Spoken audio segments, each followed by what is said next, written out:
이제 드디어 우리는 에스겔의 마지막 장면에 이르렀습니다.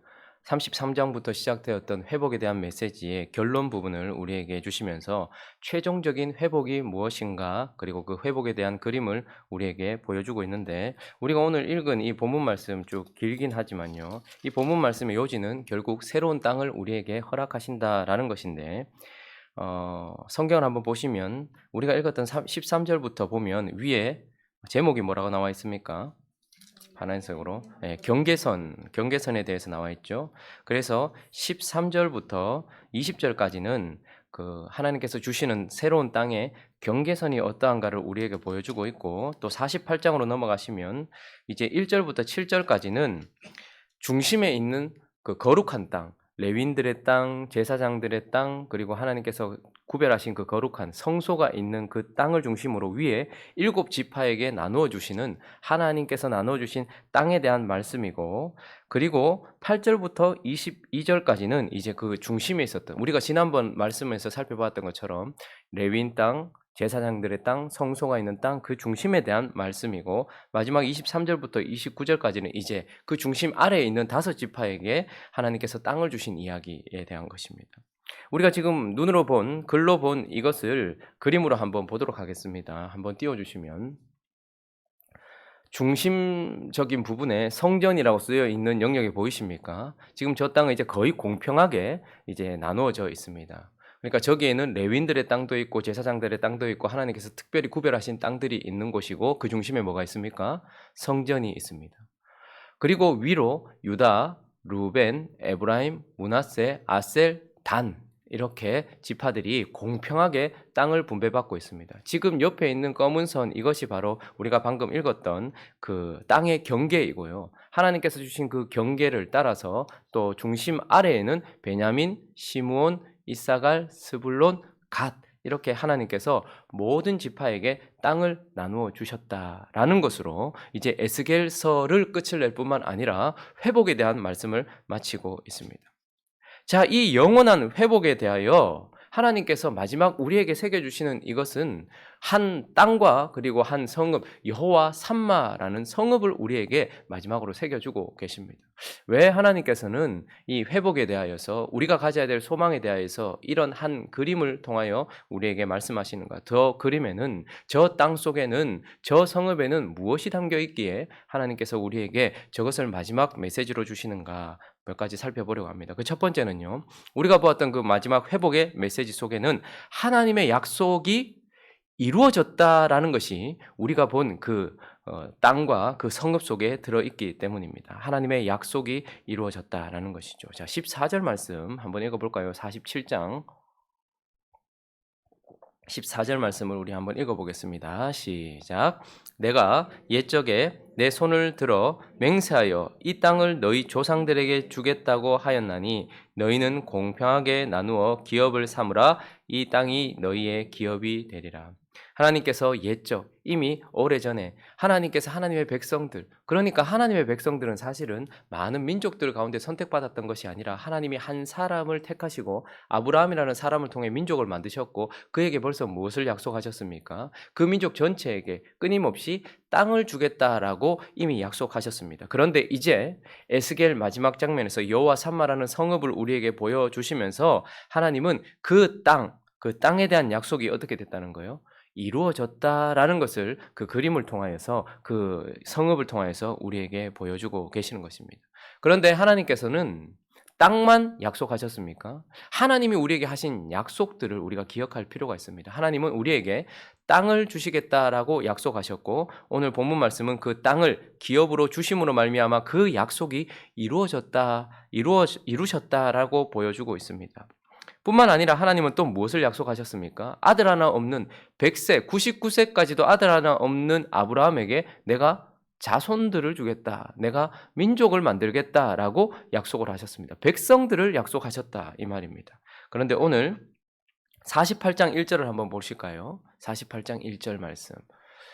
보니까 첫 줄에 이렇게 되어 있습니다. 모든 지파의 이름은 이와 같으니라 라고 시작하면서 하나님께서 아브라함, 이삭, 그리고 야곱, 그리고 야곱의 12아들을 통하여 만드신 모든 지파의 이름이 이 마지막 장면에 등장함으로 말미암아서 하나님께서 약속하셨던 두 번째, 내가 자손들을 줄 것이다, 백성들을 허락하실 것이다 라고 하셨던 그 약속이 이 마지막 성읍의 모습에서 고스란히 이루어졌다라는 것을 우리에게 증명하고 계시는 것입니다. 뿐만 아니라 하나님이 하셨던 세 번째 약속은 무엇입니까? 내가 땅을 주고 그리고 너희의 백성, 자손들을 줄 뿐만 아니라 마지막으로 나는 너희의 하나님이 되고 너희는 내 백성이 될 것이다. 쉽게 말하면 이 세 가지 약속은 하나님 나라를 말하는 것입니다. 그런데 오늘 본문 말씀 마지막 35절을 읽어보겠습니다. 시작. 그 사방의 합계는 18,000척이라 그날 후로는 그 성읍의 이름을 여호와 삼마라 하리라. 여호와 삼마 무슨 뜻입니까? 하나님이 여기 계시다. 하나님이 여기 계시다. 이 말은 무슨 말입니까? 포로된 그들에게 있어서 가장 감동적인 말이었을 것입니다. 하나님이 그들을 떠나시지도 않고 하나님이 그들과 함께 하시면서 지금 이곳에서 우리의 하나님이 되어주시고 우리는 그분의 백성이 되었다라는 것을 증명하는 것이 바로 오늘 본문 말씀이기 때문에 그렇습니다. 하나님은 우리에게 약속을 주십니다.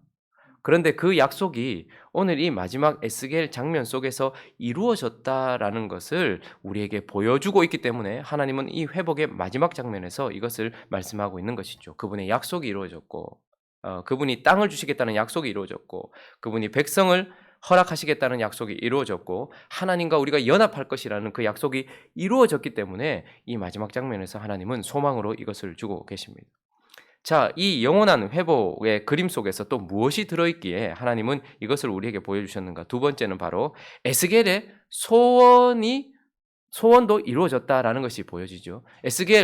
그냥 에스겔이라고 썼지만 하나님의 사람이라는 말입니다. 하나님의 사람의 소원을 이루셨다라는 것을 우리는 보게 됩니다.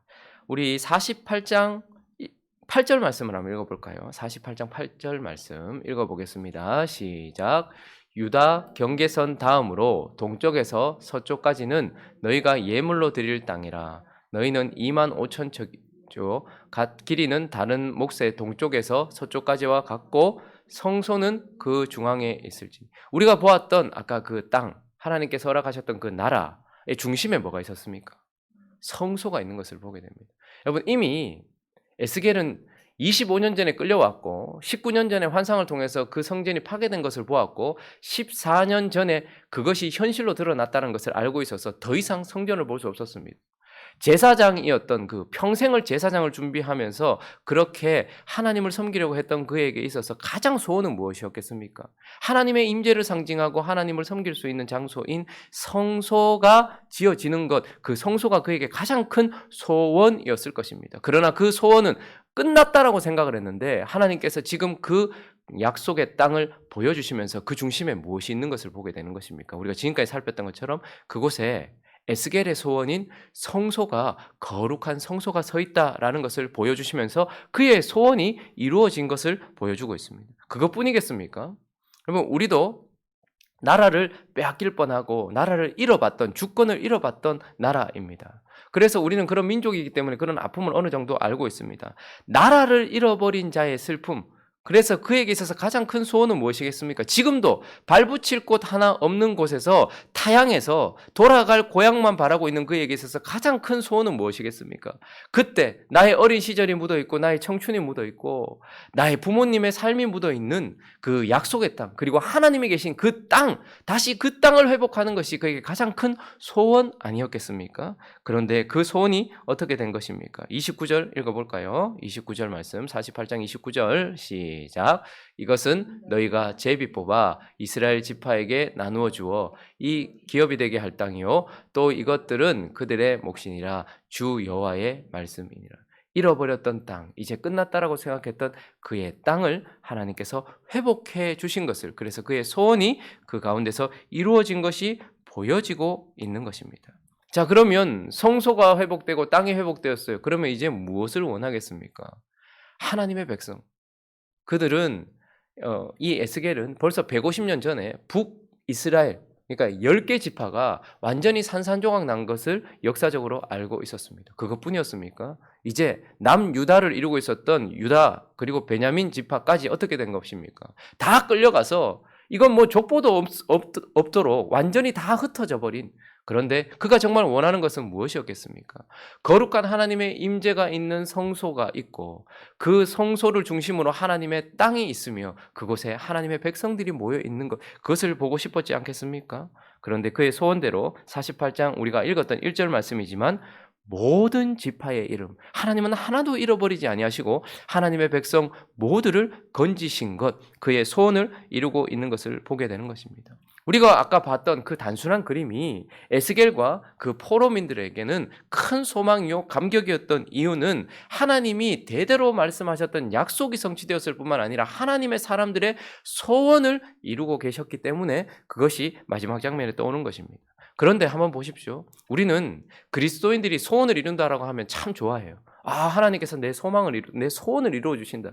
그런데 오늘 이 에스겔의 소원이 하나님의 약속과 맞물려 있다는 것이 보이십니까? 에스겔이 간절하게 원하는 고통과 우리의 삶 속에서 결국 하나님이 만들어 가시는 것은 무엇이냐면 하나님이 약속하신 것을 내 마음의 소원으로 두게 하시는 것, 이것이 바로 하나님이 하시는 일이라는 말이죠. 에스겔의 소원이 이루어졌다고 하니까 와, 우리가 소원하면 하나님께서 이루시는구나, 그게 우리 마지막 장면이구나 이렇게 생각할 수 있지만, 그러나 그의 소원이 결국 무엇인가를 따져보게 된다면 결국 하나님의 약속을 그가 소망하게 됐다는 것을, 그 고통 속에서 그 삶 속에서 결국 하나님이 그렇게 만드셨다는 것을 보게 됩니다. 그래서 빌립보서 2장 13절에 이렇게 말씀하고 있죠. 잘 알고 있는 말씀이지만 한번 읽어볼까요? 시작. 너희 안에 행하시는 이는 하나님이시니 자기의 기쁘신 뜻을 위하여 너희에게 소원을 두고 행하게 하시나니. 우리 안에서 행하시는 일은 하나님이세요. 그런데 그 하나님이 우리를 통해서 어떻게 일하시는가, 그 방식이 무엇이냐면 자기의 기쁘신 뜻을 위하여 자기가 약속하신 것, 하나님이 기뻐하시는 것, 이것을 우리 마음의 소원으로 두신단 말이죠. 그래서 하나님의 백성들에게 있어서 가장 큰 유익은 무엇이냐면 내가 소망하는 것이 하나님이 소망하는 것과 같아지는 상황, 그것이 정말로 아름다운 상황 아니겠습니까? 그런데 오늘 에스겔이 그의 삶 속에서, 깨어진 그의 삶 속에서, 그리고 그 현실 속에서 가장 원하게 되었던 그의 소원이 결국 하나님이 약속하셨던 것이었다라는 것과 일치하는 이것을 보면서 하나님이 결국 그분의 약속을 이루신과 함께 하나님의 사람인 에스겔과 같은 하나님의 사람들의 소원도 이루어 주셨다라는 것이 오늘 이 그림 속에서 보여지기 때문에 하나님은 이것을 마지막 회복으로 우리에게 가르쳐 주고 계시는 것입니다. 우리 마지막으로 한 가지 더 살펴보면 그 그림 속에는 하나님의 약속이 이루어졌다라는 것이 보여지고 하나님의 백성들의 소원이 이루어졌다라는 것이 보여질 뿐만 아니라 바로 세 번째는 구원을 이루셨다. 구원을 완성하셨다. 여러분, 하나님의 약속도 있고 소원도 있어요. 그리고 구원도 있어요. 그러나 이 모든 것들을 우리가 가지고 있지만 완성을 이루셨다는 말입니다. 그런데 오늘 보니까 하나님이 이 세 번째 구원을 이루셨다라는 것이 우리가 보았던 아까 그 그림 속에 드러나고 있는 것입니다. 35절 말씀을 우리 다시 한번 읽어볼까요? 35절 말씀 시작. 그 사방의 합계는 18,000척이라 그날 후로는 그 성읍의 이름을 여호와 삼마라 하리라. 자, 그 이름이 등장하고 있습니다. 하나님과 관련, 특별히 여호와, 구원과 관련된, 약속과 관련되어 있고 구원과 관련되어 있는 이름이 여호와인데 여호와라는 이름과 연관된 여호와 삼마라는 이름이 등장하고 있습니다. 자, 이 뜻은 아까 전에도 말씀드렸던 것처럼 하나님께서 거기 계시다. 주님이 거기 계시다. 그러니까 연합을 말하는 것이죠. 그런데 이 이름은 구약에서 여호와와 관련된 이름의 가장 마지막 9번째 등장하는 이름입니다.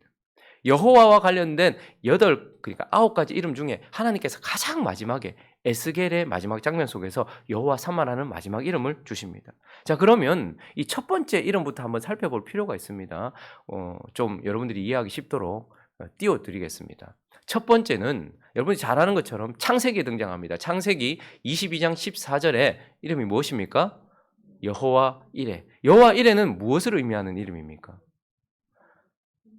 하나님께서 그의 산에서 미리 준비하신다라는 것입니다. 그러니 그것을 준비하신다라는 것은 무엇을 의미합니까? 우리의 구원을 위하여서 그의 아들 예수 그리스도를 그분이 지정하신 산에 준비하신다. 그래서 골고다 언덕에 예수 그리스도의 죽음이 준비되어 있다라는 것을 구원의 시작을 가르쳐 주시는 이름입니다. 여호와 이레라는 이름을 창세기에 가장 먼저 우리에게 주셨습니다. 자, 그리고 출애굽기 15장 26절에는 여호와 라파라는 이름이 있습니다. 예수 그리스도 그분의 피로 말미암아 우리는 우리의 죄와 우리의 전적 부패와 전적 타락으로부터 고침을 받고 있는 것이죠. 치료를 받고 있는 것입니다. 예수 그리스도를 통한 치료의 이름, 그리고 그것을 나타내는 여호와 라파가 두 번째 등장하고 있죠.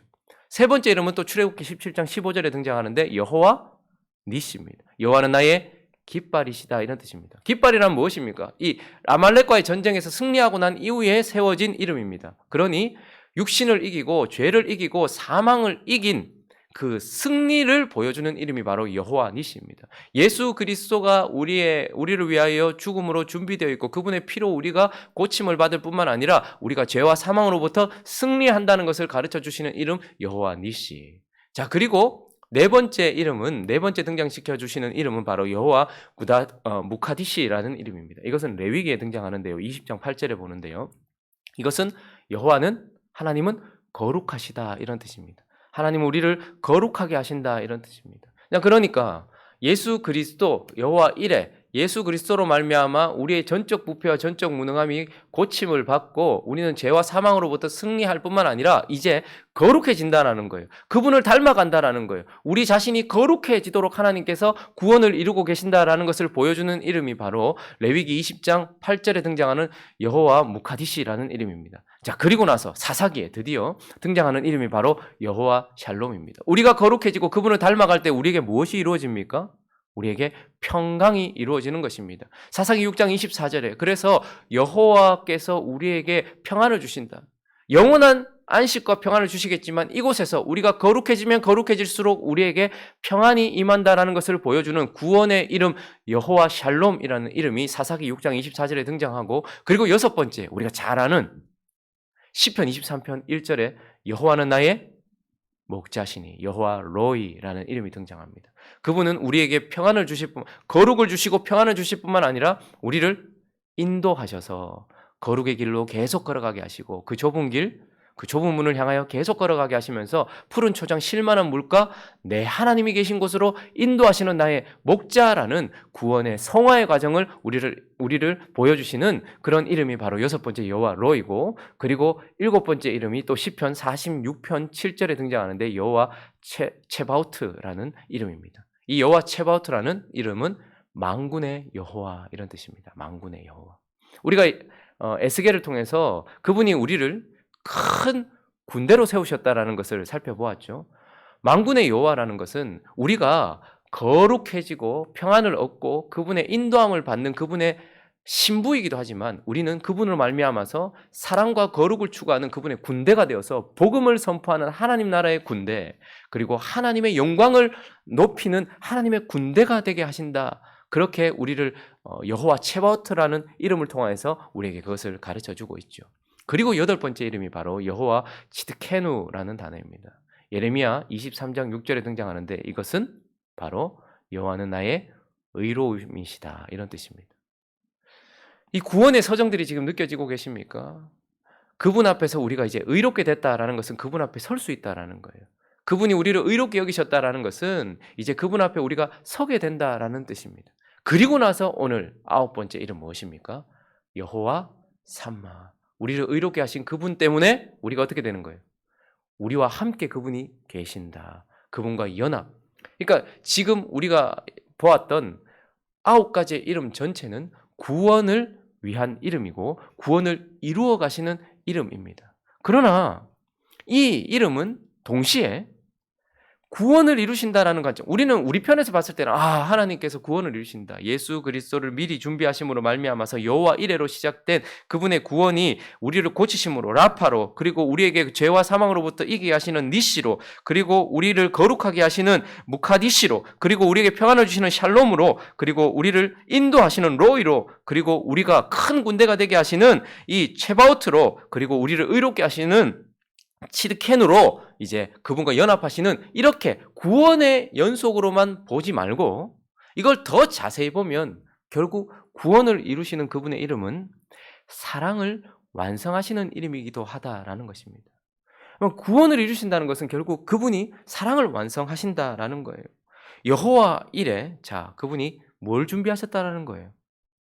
그분의 아들, 하나밖에 없는 독생자 아들을 준비하셨다는 거예요.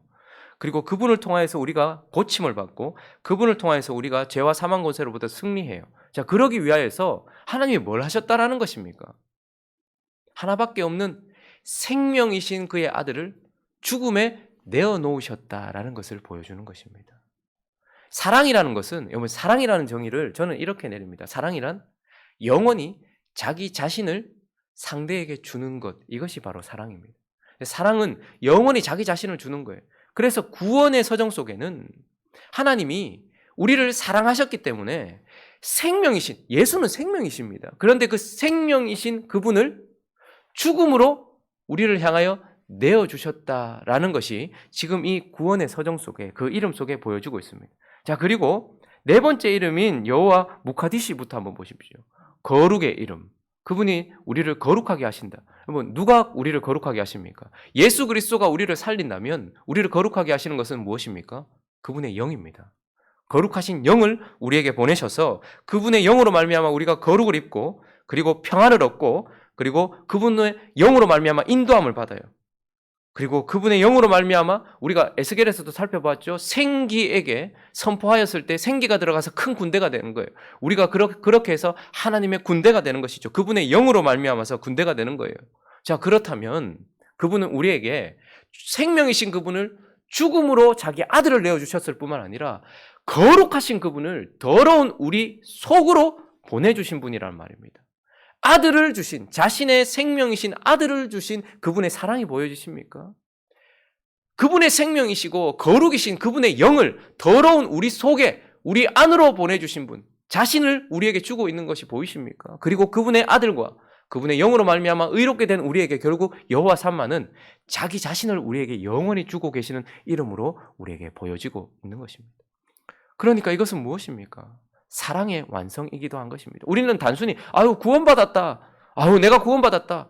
나 이제 뭐 죄로부터 구원받고 이제 천국 간다. 이렇게 생각할 것이 아니라 그 구원의 이름에는, 그 구원의 서정에는 하나님의 사랑이, 죽음을 향하여 생명이신 아들을 주신 사랑이, 그리고 더러운 우리를 위하여 그분의 거룩한 성령을 주신 그분의 사랑이, 그리고 의롭지 못한 우리에게 자기 자신 의로우신 그분, 완전하신 그분을 내어주신 그 사랑이 완성된 것이 보여지는 것입니다. 여호와 삼마라는 이름은 바로 그것을 우리에게 보여주고 있고, 이 마지막 장면 속에서 결국 하나님은 구원, 사랑을 이루셨다라는 것을 보여주고 계시는 것입니다. 그러면 말씀을 한번 정리해 보죠. 에스겔서를 통하여서 하나님께서 이제 이것을 보여주셨습니다. 그런데 참 뭐라 해야 될까요? 생각해 봐야 될 점은 마지막에 에스겔서의 마지막 35절에 이스라엘 백성들도, 에스겔의 입을 통하여 말씀을 듣고 있는 이스라엘 백성들도, 그리고 성경을 통하여 이 에스겔서를 보고 있는 우리도 마지막 그 성읍 이름을 새 예루살렘이라 하리라, 이렇게 하는 것이 가장 옳지 않을까라는 생각이 들지 않습니까? 예루살렘이 회복된다. 근데 왜 하나님은 그 성읍의 이름을 예루살렘이라 말하지 아니하시고 여호와 삼마라고 우리에게 주실까요? 아마 에스겔과 포로가 생각하고 있었던, 그들이 꿈꾸고 있었던 예루살렘, 그것을 훨씬 넘어선 하나님이 꿈꾸신 성읍, 하나님이 꿈꾸신 그 소망을 이루신다라는 것을 우리에게 보여주시기 위하여서 예루살렘으로 말씀하시지 않고 여호와 삼마라고 우리에게 이루심을 통하여, 이루심이라는 완성으로 우리에게 그 이름을 주셨지 않겠습니까? 자, 그러면 이제 그 결론적으로 이것을 주신 목적을 생각해 봐야 되겠죠. 에스겔의 마음에, 그리고 25년 동안 포로로 있으면서 어떤 사람은 완전히 절망했을 것이고요. 어떤 사람은, 우리가 그렇잖아요. 적응했을 것입니다. 그냥 이래 살다가 가는 거지. 뭐 이래 살다가 뭐 어쩔 수 없지 뭐. 라고 생각해버린 그런 삶 속에 안주해버린 사람들에게 하나님께서 이 여호와 삼마라는 마지막 소망을 심어주시면서 결국 원하시는 것은 무엇이었겠습니까? 이 약속이 성취된 여호와 삼마를 통하여서 그 약속을 이루실 하나님을 믿는 믿음으로 다시 일어나라고 하나님께서 그렇게 하시지 않았겠습니까? 그리고 이 깨어진 삶 속에서 가지게 되었던 꿈꾸지 못할, 그러나 잃어버릴 수 없는, 지워버릴 수 없는 그의 소원을 이루신 이것을 보면서 그 마음속에 있는 소원을 소망하며 살라고 하나님께서 여호와 산마를 에스겔과 포로민들에게 보여주지 않았겠습니까? 그리고 그분의 구원, 그분의 사랑이, 연합하는 그 사랑이 이루어진 이 현장을 보면서 지금도 우리와 연합하고 그 사랑을 위하여 우리에게 모든 것을 주셨던 그분을 사랑하는 삶으로 일어나라고 하나님께서 여호와 산마를 주시지 않았겠습니까?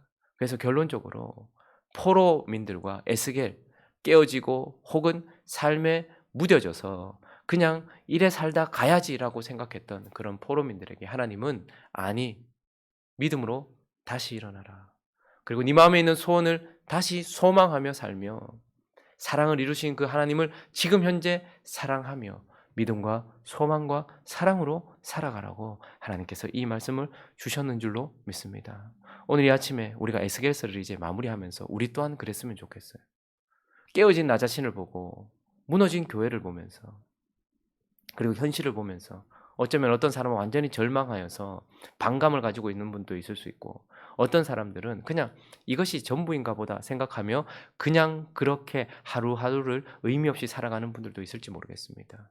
그러나 다시 한번 우리가 여호와 삼마라는 하나님께서 에스겔을 통하여 보여주신 그 마지막 그림을 마음에 새기면서 약속을 이루실 하나님을 믿는 믿음으로 다시 일어나기를 예수 그리스도의 이름으로 축원합니다.